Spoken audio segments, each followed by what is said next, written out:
살아계신 아버지 하나님, 오늘도 우리에게 존귀한 생명의 한날을 허락해 주시고 이 저녁에 하나님의 성전에 나와서 수요 족보 예배로 영광 돌리게 하심을 진심으로 감사함을 드립니다. 시간은 바야흐로 2019년 4월을 맞이하고 있습니다. 아직까지도 겨울의 추위와 우리를 움츠리게 했던 것들이 있다면 우리 속에서 다 빼내어 주시고 생명력 넘치는 따뜻한 봄의 기운을 받아서 활기차게 또한 생동감 넘치게 살아갈 수 있는 우리 산수만교회 모든 성도님들 될 수 있도록 인도하여 주시옵소서. 오늘도 우리에게 맡겨주신 각자 나의 십자가를 걸머지고 나왔습니다. 주님, 말씀으로 권고하여 주시고 은혜 베풀어 주셔서 우리에게 맡겨주신 영혼들이 하나님의 은혜를 사모하는 영혼들로 변화되는 역사가 있도록 주장하여 주시옵소서. 오늘도 마음과 정성과 뜻을 다해서 찬양하고 기도했습니다. 오늘 우리의 드리는 예배가 신령과 진정으로 드리는 산 예배가 되게 하여 주시옵시고 또한 예수 그리스도의 십자가의 보혈로 깨끗하게 씻음받는 사죄의 축복을 허락받는 역사가 있도록 주장하여 주시옵소서. 2019년도 사순절이 시작된 지 25일이 지나고 있습니다. 먼저는 대한민국을 기억하여 주시고 근본 사순절 기간을 통하여 우리 선조들이 지었던 모든 죄악을 걸머지고 기도하오니 주여 용서하여 주시옵소서. 우리나라가 하나님을 믿지 않는 불신과 또한 불의와 불선과 불법을 행하는 민족이었지만은 6천년 마지막 끝자락에 하나님을 믿는 나라로 세워주시고 구독사의 말씀을 허락해 주셔서 하나님의 영광의 나라를 선전하고 그 나라에 들어가는 데 앞장서는 나라로 삼아주심을 진심으로 감사함을 드립니다. 바라옵기는 맡겨주신 구속사의 말씀을 전 세계 땅끝까지 증거하는 대한민국이 될 수 있도록 인도하여 주시고 먼저는 구속사의 말씀이 대한민국 방방곡곡마다 각 가정가정마다 강같이 하수같이 흘러넘치는 역사가 있도록 주장하여 주시옵소서. 평강제일교회와 모든 전세계에 흩어져 있는 말씀의 교회들을 기억하여 주시고 오늘 목사님께서 남기고 하신 구독사의 말씀을 통하여 날마다 개혁되는 교회들이 될 수 있도록 인도하여 주시옵소서. 마지막 때가 가까울수록 타락한 세상은 바다와 파도의 우는 소리로 인하여 혼란한 중에 곤고해진다고 했습니다. 이러한 때에 평강제일교회와 전세계에 흩어져 있는 말씀의 교회들마다 구독사의 말씀으로 날마다 개혁되어서 하나님의 말씀이 계신 태초의 세계로 돌아가는 거룩한 말씀 운동의 기술이 될 수 있도록 인도하여 주시옵소서. 특별히 캐나다 산수만교회를 기억하여 주시고 어제 주차장 공사 견적을 받았습니다. 하루속히 주차장이 완공되게 하여 주시고 필요한 물질과 또한 사람과 모든 조건들을 허락해 주심으로 말미암아 모든 공사가 무르르듯이 순조롭게 진행되는 역사만 있도록 주장하여 주시옵소서. 가정가정마다 많은 문제를 안고 있습니다. 주님 말씀으로 신방하여 주시고 이 사순절 기간에 소원하는 기도의 제목을 놓고 간절히 기도할 때에 형통으로 이루어지는 역사가 있도록 주장하여 주시옵소서. 2019년도 7월 3일부터 6일까지 올란도에서 펼쳐지는 제3회 세계 청소년 청년 컨퍼런스를 기억하여 주시고 준비하는 모든 손길마다 성령의 앞서 임하시는 은혜를 허락해 주심으로 말미암아 모든 강사 목사님들과 관계자들과 또한 스태프들과 봉사자들이 한 사람 한 사람에게 은혜를 더하여 주시고 참석한 모든 청소년 청년들이 새벽 이슬과 같은 깨끗하고 순결한 주의 일꾼들로 변화되는 역사가 있도록 주장하여 주시옵소서. 모든 컨퍼런스 강의 순서마다 성령님께서 주장하여 주시고 은혜 베풀어 주심으로 말미암아 이 시대의 청소년과 청년들을 향한 주님의 뜻을 온전히 깨닫는 축복의 대성회가 될 수 있도록 인도하여 주시옵소서. 이 시간도 하나님의 말씀을 받기 원합니다. 우리의 마음을 활짝 열어주시고 허락하시는 말씀을 통하여 아브라함의 결단과 순종을 배울 수 있는 믿음의 귀한 시간이 될 수 있도록 인도하여 주시옵소서. 될 줄로 믿고 감사함을 드리며 이 모든 말씀 사랑하는 예수님 받들어 간절히 감사드렸사옵나이다.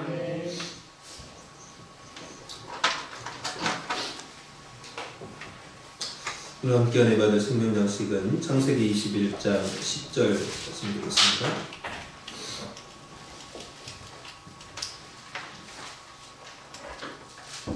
구약성경 창세기서 21장 10절 말씀입니다.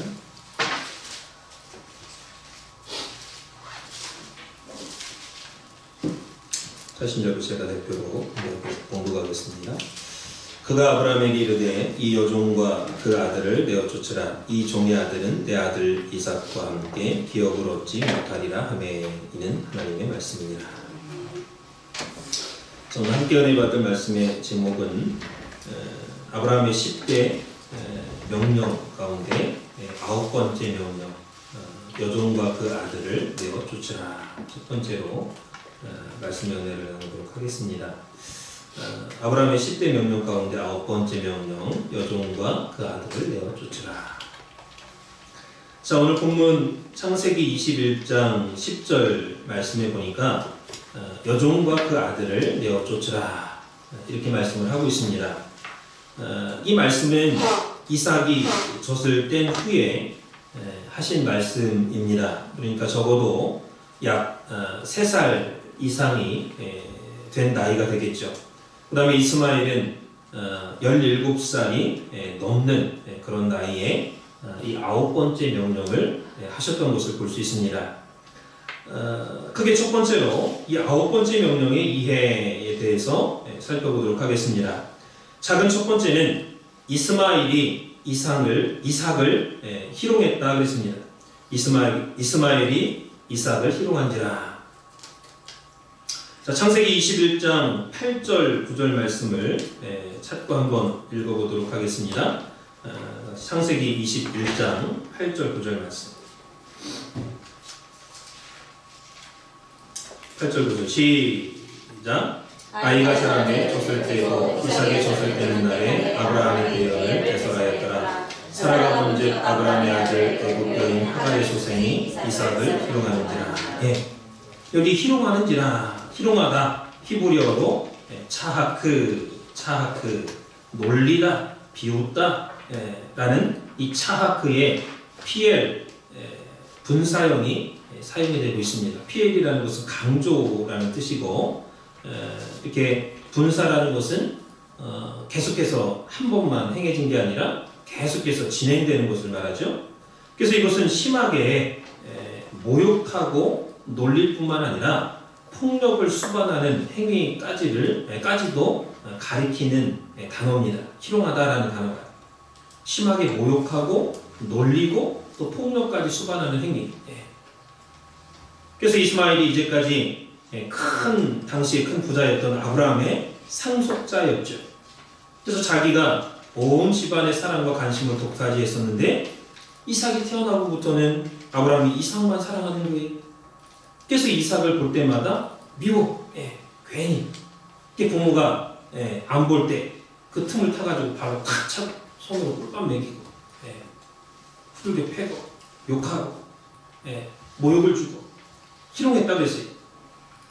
이것은 육신의 자식이 언약의 자손을 핍박하고 창자 노릇을 한 것을 나타내고 있죠. 그런데 이 희롱하다가 창세기 39장 14절 말씀을 보면 겁탈했다라는 뜻으로 쓰이기도 하는 것을 볼 수 있습니다. 창세기 39장 14절에 보면 집사람들을 불러서 그들에게 이르되 보라 주인이 히브리 사람을 우리에게 데려다가 우리를 희롱하게 하는도다. 그가 나를 겁간보자 내게 들어오기로 내가 크게 소리질렀더니 그랬죠. 이 말씀은 이 보디발의 아내가 남편에게 사기를 치면서 거짓말로 요셉을 고발했습니다. 당신이 데려온 히브리 그 남자, 그 소년이 나를 희롱했다, 겁간보자 했다. 이렇게 사기를 치는 거짓말하는 거죠. 그래서 여기 희롱은 이스마엘이 이삭을 희롱했다라고 할 때 그 쓰인 히브리어 차크라는 단어와 똑같은 단어입니다. 그리고 바로 뒤에 쓰인 겁간포자했다라는 것은 겁탈하다 그런 단어와 동의어로 쓰인 거예요. 희롱하다하고 겁간하다, 겁탈하다 하는 단어하고 동의어로 쓰였습니다. 그러므로 이스마엘이 희락을 희롱했다, 희롱한지라 라는 말은 말로만 조롱하고 모욕한 게 아니라 강제로 사람을 겁탈하듯이, 남자가 여자를 막 겁탈하듯이 육체적인 힘을 이용해서 이삭을 괴롭혔다라는 거예요. 또 그걸 보고 즐거워했어. 자기가 막 괴롭히고 즐거워해. 모욕적인 행동을 했다 그 뜻입니다. 그렇게 하는 것을 사라가 본지라고 했어요. 사라가 봤다는 거예요. 한 번만 그런 게 아니겠죠. 예. 계속해서 그렇게 못살게 굴고 모욕을 주고 희롱해. 사라가 봤습니다. 그래서 사라가 아브라함에게 그 여종과 그 아들을 내어 쫓으라. 예. 이렇게 요청을 하였던 것입니다. 자, 그럼 두 번째로 아브라함이 근심이 되었다라는 것의 의미가 무엇이냐? 아브라함이 근심이 된지라 하는 말씀의 의미가 뭐냐? 어떤 분이 이렇게 질문하죠. 아니, 이 9번째 명령, 이 9번째 명령은 원래 사라가 한 말 아닙니까? 근데 왜 하나님의 명령입니까? 그게 하나님의 명령이 됩니까? 이렇게 질문하는 사람이 있을 수 있습니다. 성경을 자세히 읽은 분이죠. 그런데 한 가지 알 것은 이 아브라함이 사라의 말을 듣고 근심돼가지고 하나님께 기도했다 그랬어요. 그랬을 때 하나님께서 내 안에 사라의 말을 들으라 그렇게 말씀하셨어요. 이것은 하나님께서 사라의 말을 인정해주고 동의해 주신 거예요. 그렇게 하라는 거예요. 사라가 말한 대로. 그래서 원래는 사라가 요청한 말이지만 그 말이 9번째로 하나님께서 아브라함에게 하신 명령으로 바뀐 거죠. 겉으로는 사라의 말인 것 같지만 사실 하나님의 마음과 하나님의 말씀하고 똑같아요. 그래서 하나님께서 9번째 명령을 한 것으로 간주를 하신 거죠. 그렇기 때문에 사라의 말이 곧 하나님의 명령이 된다라는 것. 이 말씀이 창세기 21장 11절 12절에 있습니다. 다 같이 한번 읽어보겠습니다. 창세기 21장 11절 12절 말씀 시작. 아브라함이 그 아들을 위하여 그 일이 깊이 근심되었더니 하나님이 아브라함에게 이르시되 내 아이나 내 여종을 위하여 근심치 말고 사라가 내게 이른 말을 다 들으라. 이삭에게서 나는 자라야 넷이라 칭할 것이니라. 이삭에서 낳는 자라야 넷이라 칭할 것이니라. 하나님이 사라의 말을 들어줬어요. 그렇다면 왜 아브라함이 사라의 말을 듣고 근심했느냐? 이 아브라함에게는요, 이스마엘도 자기 자신이 자기가 낳은 자식이었기 때문입니다. 비록 육신의 자녀긴 하지만, 불신앙으로 낳았다고는 하지만, 자기 자녀이 그래도. 그래서 이스마엘이 자기에게는 첫 아들이었죠. 창자였어요. 그래서 이스마엘에 대한 아브라함은 정이 있었어, 정이. 사라는 다르죠, 입장이. 창세기 17장 18절 말씀 보면 아브라함이 이에 하나님께 고하되 이스마엘이나 하나님 앞에 살기를 원합니다. 야, 내가 내게 아들을 주겠다 하니까 하나님, 그런 소리 그만하시고 이스마엘이나 하나님 앞에 잘 되기 원합니다. 살기 원합니다. 이렇게 하나님 앞에 얘기할 정도로 아브라함이 이스마엘을 창자로, 후계자로 신임을 했던 거예요. 그렇기 때문에 사라가 이스마엘과 그 여인을 내쫓으라 할 때 근심할 수밖에 없죠. 아브라함은. 그게 두 번째로 명령의 내용입니다. 명령의 내용. 9번째 명령의 내용은 뭐냐? 자, 그럼 첫 번째로 왜 내어 쫓아야 하느냐? 왜 내쫓아야 하느냐? 첫 번째는 약속의 자녀와 육신의 자식이 함께 유업을 받을 수가 없기 때문이다. 약속의 자녀와 육신의 자녀가 함께 유업을 받을 수 없기 때문이다. 이게 성경의 원리입니다. 창세기 21장 10절에 보니까 사레가 아브라함에게 이 종의 아들은 내 아들 이삭과 함께 기업을 얻지 못하리라 그랬습니다. 근데 하나님께서도 창세기 21장 12절에 보면 사라가 한 말을 다 들으라 이렇게 말씀하시면서 이삭에게서 나는 자라야 넷이라 칭할 것임이니라 그랬어요. 사도 바울도 갈라디아서 4장 30절에 보면은 똑같은 말씀을 해주고 있죠. 다 같이 갈라디아서 4장 30절 말씀과 또 로마서 9장 7절 8절 말씀을 한번 보도록 하겠습니다. 갈라디아서 4장 먼저 30절 말씀. 고린도전서 후서 다음에 갈라디아서죠. 갈라디아서 4장 30절 말씀.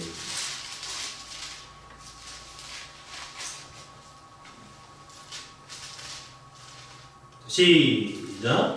그러나 성경이 무엇을 말하느냐? 계집종과 그 아들을 내어 쫓으라. 계집종의 아들이 자유하는 자의 여자의 아들로 더불어 유업을 얻지 못하리라 했느니라. 계집종의 아들이 자유하는 여자의 아들로 더불어서 유업을 얻지 못하리라 이렇게 말씀을 하고 있다는 거죠. 자, 로마서 9장 7절 8절 말씀입니다. 사도행전 다음에 로마서죠. 로마서 9장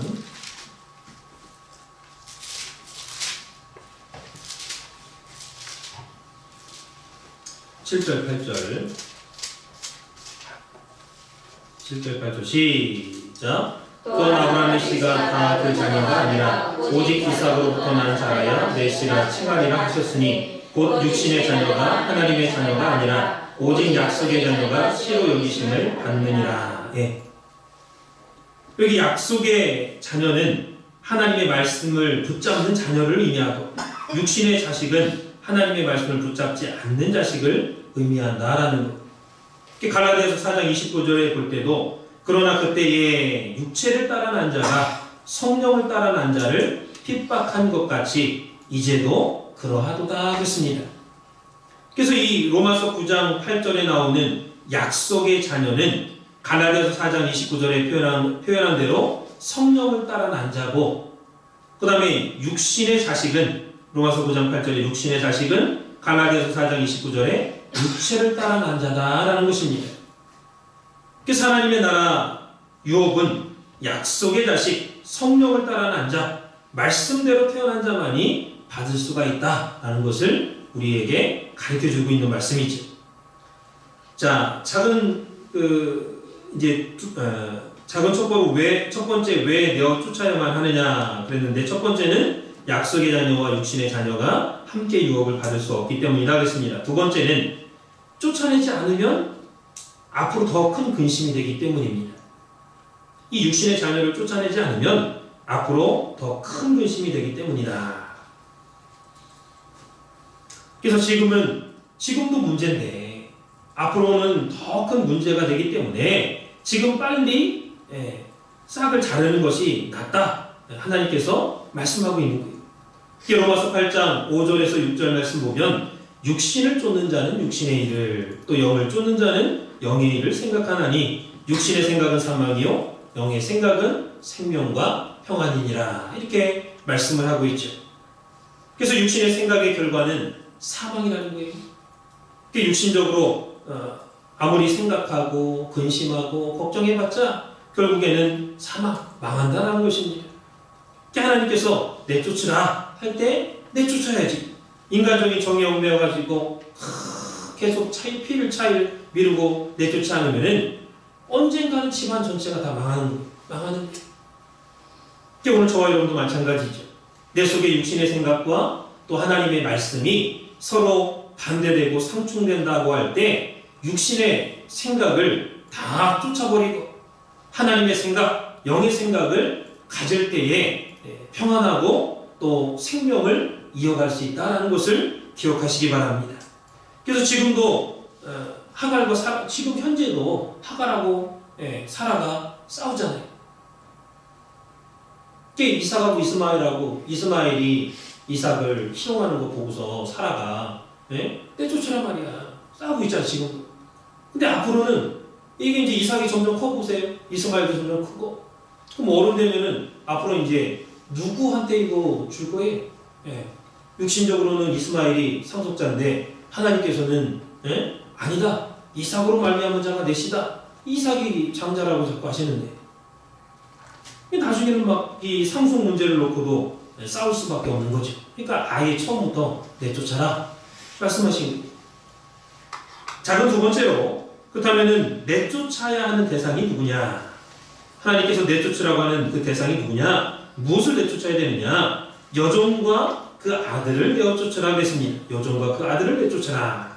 이 여종은 죄의 원인을 나타내는 존재고, 그 아들을 내쫓으라 할 때 그 아들은 죄의 열매를 말합니다. 죄의 열매를 말해요. 둘 중에 하나를 내어 쫓으라고 한 게 아니라 둘 다 내쫓으라는 거예요. 둘 다 내쫓으라. 만약에 죄의 원인은 내버려두고 죄의 열매만 내쫓았다고 생각해 보세요. 죄의 원인은 계속 존재를 하겠죠. 하갈은 계속 남아있고 이스마엘만 내쫓았다. 그러면 죄의 원인 되는 하갈이 계속 남아있기 때문에 하갈하고 아브라함하고 또 이제 잠자리를 하면은 또 다른 제2의 이스마엘, 제3의 이스마엘이 또 태어나는 거예요.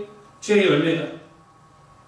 반대로 죄의 원인인 하갈은 내쫓고 죄의 열매인 이스마엘은 내쫓지 않았다고 한다면 이스마엘이 계속 있기 때문에 아브라함에게는 이스마엘이 크면 클수록 점점 근심이 되는 거예요.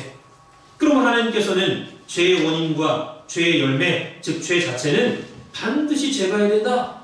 둘 다 제거해야 된다. 내쫓아야 된다. 이렇게 말씀을 하고 계신 것입니다. 그렇다면 오늘날 우리는 어떻게 죄의 원인과 죄의 열매를 둘 다 내어 쫓을 수 있느냐, 제거할 수 있느냐? 성경은 죄를 없애려면 성령을 쫓아 행하라 이렇게 말씀을 하고 있습니다. 성령을 쫓아 행하라. 이 말씀이 갈라디아서 5장 16절 17절과 로마서 8장 2절에 말씀하고 있죠. 거기 갈라디아서 5장 16, 17절 보면은 내가 이르노니 너희는 성령을 쫓아 행하라. 그리하면 육체의 욕심을 이루지 아니하리라. 육체의 소욕은 성령을 거스리고 성령의 소욕은 육체를 거스리나니 이 둘이 서로 대적하므로 너희 원하는 것을 하지 못하게 하려 함이니라. 그렇습니다. 이 말씀은요, 우리가 육체의 욕심을 육체의 소욕, 욕심이 있잖아요. 그리고 또 동시에 우리가 하나님을 믿기 때문에 하나님의 영, 성령이 하나님의 뜻대로 행하려고 하는 성령의 소욕이 존재한다 그 말이에요. 그러니까 내 안에서 내 생각과 내 고집대로 육체의 욕심대로 하려고 하는 마음과 또 성령님이 함께 거하셔가지고 하나님의 뜻대로 하려고 하는 성령의 소욕이 늘 싸우는 거예요. 이렇게 된다 저렇게 된다 계속 싸워. 그래서 육체의 소욕대로 하면은 성령이 거슬리는 거고 성령의 소욕대로 하면 육체가 거슬리는 대적하면서 그랬을 때 우리가 육체의 소욕대로 할 게 아니라 성령의 소욕대로 성령을 쫓아 행하라는 거예요. 그게 하나님의 뜻대로 행하는 거죠. 그게. 그래서 이렇게 하나님께서는 이 둘이 서로 대적함으로 말미암아 너가 원하는 육체의 소욕대로 네 생각대로 신앙생활하지 않도록 하셨다라는 것. 로마서 8장 2절에 보면 이는 그리스도 예수 안에 있는 생명의 성령의 법이 죄와 사망의 법에서 너를 해방하였습니다. 그랬습니다. 거기 이제 로마서 7장 마지막 절 보면요, 마지막 절 전에 이렇게 쭉 보면은 사도 바울이 하나님 앞에 고민하고 탄식하는 장면이 나옵니다. 내 속에 나도 알지 못하는 또 다른 죄의 법이 항상 존재해. 선과하기. 그래서 하나는 하나님의 뜻대로 하려고 하고 하나는 악한 마음이 있어갖고 그 자기 욕심대로 하려고 서로 싸운다 그 말이에요. 그래서 사도 바울이 지난 주일에도 설교했지만 하나님의 놀라운 은혜와 말씀과 능력을 받은 하나님의 대사도였고 하나님의 능력자였음에도 불구하고 그런 사도 바울 자신조차도 그 마음속에 늘 선과악이 존재해가지고 싸웠다 그랬어요. 선과악이 싸웠어요. 그래서 오라 나는 공고한 사람이로다. 이 사망의 몸에서 누가 나를 건져내랴. 이렇게 고백하고 탄식할 정도로 자기 자신도 모르게 자기 속에서 사망의 법이 죄와 사망의 법이 자기를 자꾸 막 올가매고 삼키려고 하는 거예요. 자기 뜻대로 하려고 자기 고집이 나오고 성격이 나오고 자기 생각이 막 드러나는 거죠. 그래서 사도 바울이 너무 괴로워한 거예요. 이거 내가 왜 이럴까? 내 속에도 나도 모르게 육신적인 그게 막 일어나니까 하나님 앞에 괴로워서 기도한 거죠. 그랬을 때 로마서 8장 1절과 2절에 보면 이는 그리스도 예수 안에 있는 생명의 성령의 법이 죄와 사망의 법에서 너를 해방했다. 그래서 사도 바울이 스스로 자기 마음속에 있는 모든 혼란과 모든 그런 그 대적하는 것에서 하나님의 성령의 법이 이겼어. 승리했어. 그래서 육신의 죄와 사망의 법을 누르고 자유로운 하나님의 뜻을 행하는 그러한 사람으로 승리했음을 말씀하고 있습니다. 마찬가지로 오늘 우리들도 예수 그리스도 안에 있는 생명의 성령의 법을 쫓을 때 죄와 사망의 법에서 해방될 수 있다는 것을 믿으시기 바랍니다. 여기 성령을 쫓아 행하라.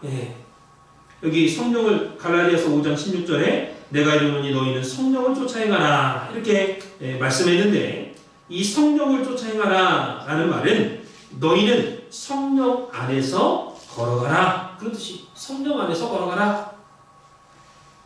그래서 에녹이 하나님과 300년 동안 동행할 수 있었던 것은 성령 안에서 하나님과 함께 걸어갔기 때문입니다. 그러니까 성령이 시키는 대로 하면요 하나님과 동행하는 삶을 살 수밖에 없는 거죠. 예. 왜 성령은 하나님의 뜻을, 하나님의 영을 너무나 잘 그 속을 아신다 그랬어요. 그래서 오늘 우리들도 늘 성령 안에서 걸어갈 때 죄와 사망의 법에서 해방될 수가 있고 육신의 법을 물리칠 수 있다는 것을 기억하시기 바랍니다. 그래서 하나님의 영, 성령 안에서 걸어가야 된다라는 것, 신앙생활해야 된다라는 거죠.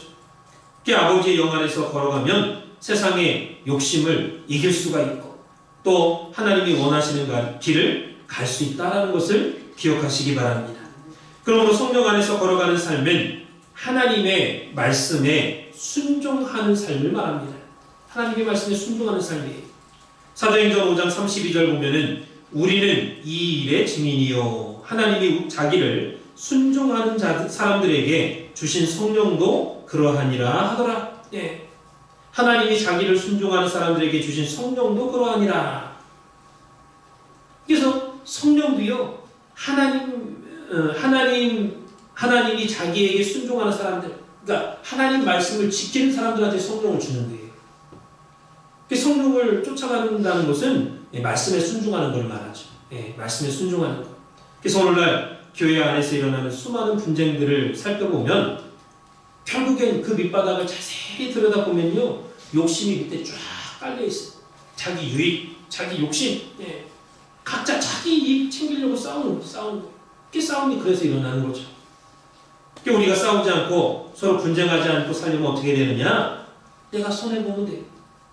내 유익이 아니라 상대방의 유익을 구하는 그런 삶을 살면 됩니다. 근데 서로 유익을 취하겠다고, 가져가겠다고 하면 싸울 수밖에 없는 거죠. 그래서 정말 내가 하나님 말씀에 순종하느냐, 또 성령의 사모하는 마음을 가지고 육체의 소욕을 물리치느냐, 이게 관건입니다.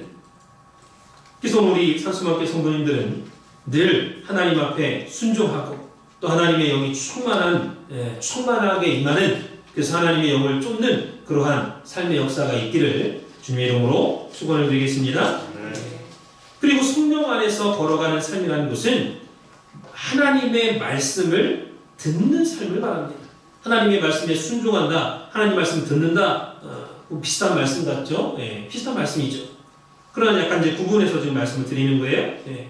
그래서 하나님의 말씀을 들을 때 성령님이 강하게 역사하시고 여러분 마음을 따뜻하게 쫙 이렇게 감싸주는 거예요. 사도행전 10장 44절에 보면은 베드로가 이 말을 할 때에 성령이 말씀 듣는 모든 사람에게 내려오시니 그랬습니다. 그러니까 베드로 그 당회장이죠. 초대교회. 그 베드로 모셔다가 말씀 들으라. 고넬료한테 하나님이 계시를 주셨어요. 또 베드로한테도 계시를 주셨어요. 그 이제 베드로가 이방인한테는 난 못 가겠습니다. 난 더러운 거 못 먹겠습니다. 야, 하나님이 깨끗한 걸 네가 왜 더럽다고 그래? 빨리 가서 전해. 그래가지고 이제 베드로가 왔잖아요. 이 고넬료 집에 와가지고 그냥 뭐 다들 엎드려서 절하고 난리가 났어. 신처럼 모시니까 야, 나도 사람이다. 일어나라. 그러면서 하나님 말씀을 증거할 때 성령이 비 오듯이 쫙 말씀을 사모하는 그 듣는 사람들에게 내렸더라 그랬어요. 하나님 말씀 들을 때. 그래서 이 말씀을 통해서 우리는 믿음으로 말씀을 들을 때에 하나님의 영, 성령이 오늘 우리에게 함께하고 또 강하게 역사한다는 것을 말씀하고 있습니다. 요한복음 6장 63절 보면은 내가 너희에게 이르는 말이 영이요 생명이라고 그랬죠. 그래서 하나님의 말씀 자체가, 예수님의 말씀 자체가 영이고 생명이라는 거예요. 그래서 말씀을 들을 때 하나님의 영, 성령이 충만해진다는 거예요. 그러므로 자동적으로 말씀을 들을 때 하나님의 영을 우리가 받는다는 것을 믿으시기 바랍니다. 그리고 성령 안에서 걸어가는 삶은 기도하는 삶이에요. 아까 첫 번째는 하나님 말씀에 순종하는 삶이라고 했고, 또 두 번째는 하나님의 말씀을 듣는 삶이라고 했고, 세 번째는 기도하는 삶이라고 했습니다. 성령 안에서 걸어가는 삶은 기도하는 삶이다. 그래서 기도하는 자가 성령 충만을 받을 수 있다는 거예요. 사도행전 4장 31절에 보면은 빌기를 다음에 모인 곳이 진동하더니 무리가 성령이 충만하여 담대히 하나님의 말씀을 전하니라. 그러니까 오순절 성령 강림의 역사도 빌기를 다할 때 하나님 앞에 그 기도 분량이 꽉 찼을 때 성령이 충만하게 내렸다고 했습니다. 예. 집중해서 기도하면서 기도의 분량이 딱 찼을 때 성령이 내리는 거예요. 예. 비를 다음에 라는 말은 기도의 분량이 찼다라는 거예요. 그러므로 우리 산수만교회 성도님들도 아브라함처럼 육신의 소욕을 쫓지 않고 성령의 소욕을 쫓을 때 성령 충만을 입기 위해서는 순종하는 삶, 또 말씀을 듣는 삶, 기도하는 삶을 살아야 된다는 거예요. 그래서 성령이 우리를 감싸주시고 육신의 소욕을 이길 수 있도록 해주시고 성령의 소욕대로 하나님의 뜻대로 살아갈 수 있도록 도와주신다라는 것을 믿으시기 바랍니다. 결론적으로 이 아브라함의 순종은 즉각적이고 강력한 순종이었습니다. 이 순종이라는 단어는 아브라함의 전 생애에 있어서 아브라함의 믿음과 아브라함의 삶을 대표적으로 드러내주는 가장 특징적인 요소가 바로 순종이에요. 아브라함의 믿음에 있어서 가장 큰 특징이 뭐냐? 순종. 아브라함이 하나님께서 인정하는 믿음이 되고 강력한 믿음이 될 수 있었던 것은 순종이 그 밑바탕에 쫙 깔려있어. 아브라함의 일생은 말씀에 순종하는 일생입니다. 하나님 말씀하실 때 순종. 처음부터 마지막까지. 그래서 아브라함이 사라의 말을 듣고 깊이 근심되어가지고 하나님 앞에 기도했을 때에 하나님께서 내 안에 사라의 말을 듣고 여종과 그 아들을 내쫓으라 이렇게 말씀을 하셨습니다. 그러자 아브라함이 첫 번째는 아침에 일찍 일어났다고 했어요. 아침에 일찍 일어났다. 여기 아침은 히브리어로 보케르, 새벽이죠, 새벽. 그러니까 하나님이 말씀할 때 그 다음날 새벽에 일찍 일어나는 거예요. 순종하기 위해서. 그러니까 얼마나 즉각적인 곧바로 순종하는 거냐라는 거예요. 비록 밤새 고민했다 할지라도 하나님께서 이렇게 해라 했을 때 즉각적으로 그 다음날 아침 밝자마자 밝기 전에 새벽에 일찍 일어나는 거예요. 두 번째로 내어보냈다 하겠습니다. 일찍 일어나가지고 짐 싸가지고 얹어주면서 야 나가 내보냈다 그 말이에요. 근데 이 내보냈다라는 단어를 히브리어를 보면은 강조형이 쓰이고 있습니다. 강조형. 강제로 내보낸 거예요. 가기 싫은데. 이것은 하갈이나 이스마엘이 떠나기 싫어했다는 거예요. 떠나기 싫은데 강제로 야 하나님 너 내보내래 나가. 강제로 내보냈다는 거예요. 창세기 21장 14절에 아브라함이 아침에 일찍 일어나 떡과 물 한 가죽 부대를 취하여 하갈의 어깨에 메어주고 그 자식을 이끌고 가게 하매 하갈이 나가서 부엘세바 들에서 황황하더니 그랬습니다. 여기 내어보냈을 때에 성경은 이끌고 가게 하매 그랬죠. 그 자식을 이끌고 가게 하매 히브리어로 샬라흐라는 단어의 강조형을 쓰고 있습니다. 샬라흐. 강제로 이끌고 가게끔 내보낸 거예요. 내보내는 순간에 이스마엘이 아버지 왜 저 내쫓습니까? 왜 저를 내보냅니까? 그때 이스마엘이 17살쯤 됐습니다. 그리고 요즘 중학생만 돼도 부모님한테 자기의 생각과 맞지 않는 대들고 반항하잖아요. 근데 17살이면 한국에서는 고등학교 1학년. 이제 머리가 많이 컸죠. 이때 아버지 아브라함은 103세입니다. 약 103세. 나이가 굉장히 많아요. 그럼 17살 먹은 이스마엘이 못 가겠다고 뻗팅기면 얼마나 아브라함이 난처하고 힘들겠어요. 또 하갈은 가만히 있었겠습니까? 발악을 했겠죠. 당신만의 그런 거 아니라고 말이에요. 처음에는 이스마엘 내가 놔줬더니 그렇게 막 이뻐하고 난리를 보고지를 피더니 이삭이 태어났다고 말이야. 나하고 내 아들을 발끝에 때만 치고 앉지 않고 그냥 내쫓아. 하나님 믿는다고 하는 사람이 나한테 어떻게 이럴 수 있냐고. 그 소리 쳤을 거 아니에요. 그러나 어떠한 말을 했든지 간에 인정사정 봐주지 않고 내쫓았어. 근데 한 가지 알 것은 인정사정 봐주지 않고 내쫓으면서도 하나님께서 책임져 줄 거라는 것을 아브라함이 알았고 아마 그것을 말했을 거예요. 성경에 자세하게 나와 있진 않지만 그래서 야 나가 너하고 나하고는 다시는 끝이다. 이제는 끝이다.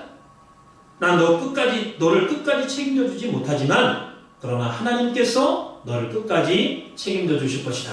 라는 말을 아마 전달을 했을 것 같습니다.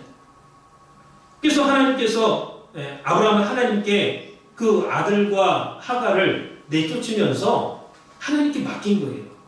왜?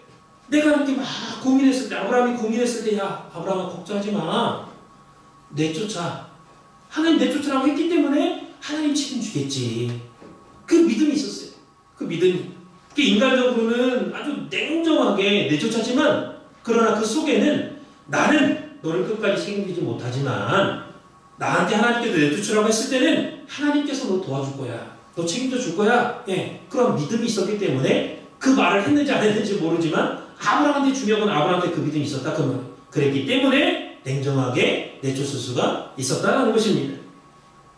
그래서 만약에 아브라함이 떡하고 물 한 가죽 부대밖에 안 줬지만은 야, 저것들 내가 내쫓았을 때 나가서 굶어 죽으면 어떡하나. 그런 생각은, 인간적인 그런 생각을 했다면은 은구부와 다 싸가지고 줬겠죠. 그럼 아무나 그렇게 안 했어요. 그럼 뭐예요? 하나님 믿은 거예요. 난 단지 내가 할 수 있는 거, 간단한 거, 딱 물 한 가죽 부대하고 먹을 거 떡 조금 하고 딱 한 끼 분량 딱 이렇게 줘가면서 야, 가라. 하나님 책임져 줄 거야. 육신적인 인정이나 육신적인 자기 생각을 거기다가 보태가지고 걱정하고 염려하고 정에 끌려가지고 내쫓으면서도 그냥 걱정했다면은 은구모아 싸들고 야야 이거 가져가라고 그랬겠지만 그렇게 하지 않았다라는 거예요. 그래서 성경 볼 때 아브라함의 그 믿음대로 하나님께서 책임져 주셨죠. 그래서 에서에게도 저도 한 민족을 이룰 것이다 그래서 하나님 에서를 책임져 준 거죠. 그래서 오늘날 저와 여러분들도 마찬가지입니다. 오늘 내 속에서 육과 영이 싸울 때에 내 생각과 하나님의 생각이, 하나님의 말씀이 싸울 때에 내가 걱정이 막 휩싸여. 어떻게 해야 되나? 이렇게 할까? 저렇게 할까? 싸울 때 내 생각과 육적인 고집을 내쫓으라 그 말이에요. 그거 붙잡지 마라 그 말이에요. 그러면 하나님께서 해결해 주시리라. 하나님께 맡기면 하나님께서 해결해 주겠다. 라고 하는 것을 오늘 우리에게 교훈해 주고 있는 거예요. 그렇다면 오늘 저와 여러분에게 있어서 하갈은 무엇이고 또 이스마엘은 무엇입니까? 오늘 저와 여러분에게 하갈과 이스마엘이 뭐냐라는 거예요. 이 말은 아직도 끊지 못하는 각자 나의 옛사람이 뭐냐라는 거예요. 옛사람. 그래서 저와 여러분이 여러분의 옛사람이 난 못 가! 죽어도 못 나가! 이렇게 뻗팅기면은 그럼 죽어. 나가. 이렇게 말해야 돼. 내쫓아야 됩니다. 완전히 즉각적으로 끊어야 돼. 그럴 때 하나님 책임져 주는 거예요. 그걸 못 나간다고 그냥 막 이걸 못 걸한다고 그냥 정의에 이끌려가지고 못 끊으면 그냥 너 네 맘대로 해. 그럼 하나님이 그냥 가만히 있는 거예요. 내가 딱 정확하게 끊고 정확하게 하나님 말씀을 붙잡는 행동을 취해야만이 하나님 보시고 터주는 거지. 계속 술에 물 탄 듯 물에 술 탄 듯 이것도 아니고 저것도 아니고 믿는 것도 아니고 그렇다고 하나님 안 믿는 것도 아니고 급하고 붙잡고 좀 해결됐다 싶으면 또 자기 고집대로 하고 그럼 믿는 게 아니에요. 하나님 제일 싫어하죠. 그런 사람. 하나님께서는 이렇게 아브라함의 일생을 통해서 아브라함과 네 가지를 분리를 시켜주셨습니다. 첫 번째는 대가를 분리시켰죠. 창세기 12장 1절 보면은 내 본토 친척 아비집을 떠나라 그랬어요. 아비집, 대가를 떠나라 그랬어요. 두 번째는 자기 이익에 눈이 먼 조카 롯과 분리시켰습니다. 롯, 창세기 13장 9절에서 11절이죠. 세 번째는 죄의 열매인 이스마엘과 분리시키셨습니다. 이스마엘, 창세기 21장 10절에서 14절입니다. 그리고 마지막 네 번째는 사랑하는 독자 이삭과도 분리를 시켰어요. 너무 아들을 왜 이게 내 아들 100년 만에 그냥 금이야 오기야 그냥 이게 어떻게 얻은 아들인데 이삭. 하나님 이거 그냥 넘기지 않고 야 네 아들 바쳐라. 이삭과도 분리시켰어요. 자기 생명과도 같아. 너 진짜 나 사랑하느냐? 네 자녀보다 나를 더 사랑하느냐? 하나님 보신 거예요. 이렇게 분리와 아픔을 통해서 아브라함의 신앙을 점점 하나님이 원하시는 성숙된 신앙으로 이끌기 위해서, 이끌어가기 위해서 이렇게 분리의 역사를 감행하셨다는 것. 아브라함에게는 육신적으로 아픔이고 슬픔이고 때로는 괴로움이었지만은, 그러나 아브라함의 신앙을 완전한 신앙으로 만드는 하나님의 역사였다. 그래서 마침내는 창세기 22장 17절 보니까 큰 복을 아브라함에게 선물로 줬다 그랬습니다. 내가 이같이 행하여 내 아들 내 독자를 아끼지 아니하였은즉 내가 내게 큰 복을 주고 내 씨로 크게 성하여 하늘의 별과 같고 바닷가의 모래와 같게 하리니 내 씨가 그 대적의 문을 얻으리라 그랬습니다. 대적의 문을 얻으리라. 그러니까 하나님께서 아브라함에게 큰 복을 주기 위해서 먼저 아브라함의 믿음을 완전한 믿음으로 이렇게 만들기 위해서 이렇게 연단과 훈련을 시키셨다는 것. 그리고 큰 복을 줬는데 그 큰 복은 마지막 아브라함을 통해서 메시아가 오는 복이죠. 그리고 그 메시아가 대적의 문을 얻는, 사단 마귀와 싸워서 승리하는, 대적의 문을 얻는다는 건 승리한다 그 말이에요. 승리하는 놀라운 축복을 주셨던 것입니다. 그래서 이 큰 복은 하나님의 말씀에 순종해서 분리하는 자에게 주어지는 선물이죠. 분리하는 자에게 주어지는 선물이에요. 그래서 오늘 여러분에게 있어서 하갈과 이스마엘이 무엇인지는 여러분 각자가 압니다. 누가 뭐 얘기하지 않아도 각자가 이게 나한테는 하갈이고 이것이 바로 나한테는 이스마엘이구나. 내가 소중하게 여기는, 육신적으로 아주 내가 귀중하게 여기고 소망을 두고 있는 것. 그게 하나님 볼 때는 하나님 뜻과 맞지 않는가? 그게 바로 하갈이고 이스마엘이죠. 그래서 하나님께서 끊으라, 내쫓으라 이렇게 말씀하셨을 때에 즉각적으로 끊을 수 있는, 또 내쫓고 하나님께 맡길 수 있는 그러한 신앙이 됨으로 말미암아 아브라함과 같은 큰 복을 받아 누리는 우리 산수만교 성도님들 되시기를 주님의 이름으로 축원을 드리겠습니다. 기도하겠습니다.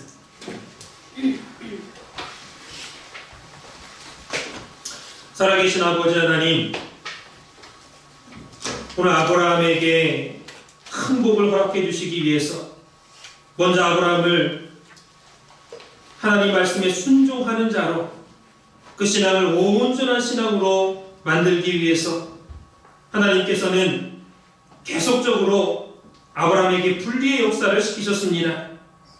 사랑하는 아버지 하나님, 오늘 우리들에게도 우리의 이삭과 이스마엘과 또 하갈이 있는데 그것과 분리하라고 하나님 말씀하셨을 때에 우리가 육신적인 정과 소욕에 이끌려서 하나님의 말씀을 순종해야 될지, 내 소욕, 육신의 소욕대로 해야 될지 고민하고 근심할 때가 많습니다.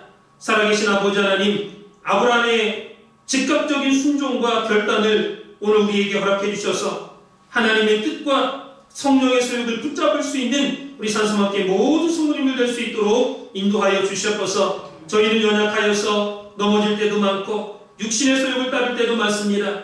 두 개를 한꺼번에 취하고자 할 때도 많습니다. 그러나 하나님의 말씀에 순종할 수 있는 믿음을 허락하여 주시고 그것만이 살 길이고 그것만이 강한 아브라함의 강력한 신앙을 만들어주었던 핵심이라는 것을 깨닫는 가운데 오늘 우리 모두가 승리의 주인공들이 다 될 수 있도록 인도하여 주시옵소서. 우리의 삶이 날마다 하나님 앞에 기쁨을 안겨드리는 믿음의 삶이 될 수 있도록 주장하여 주시옵소서. 그렇게 될 줄 믿고 감사함을 드리며 사랑 많으신 주님 받도록 간절히 감사드렸사옵나이다. 옆에 한번 박수 드리겠습니다.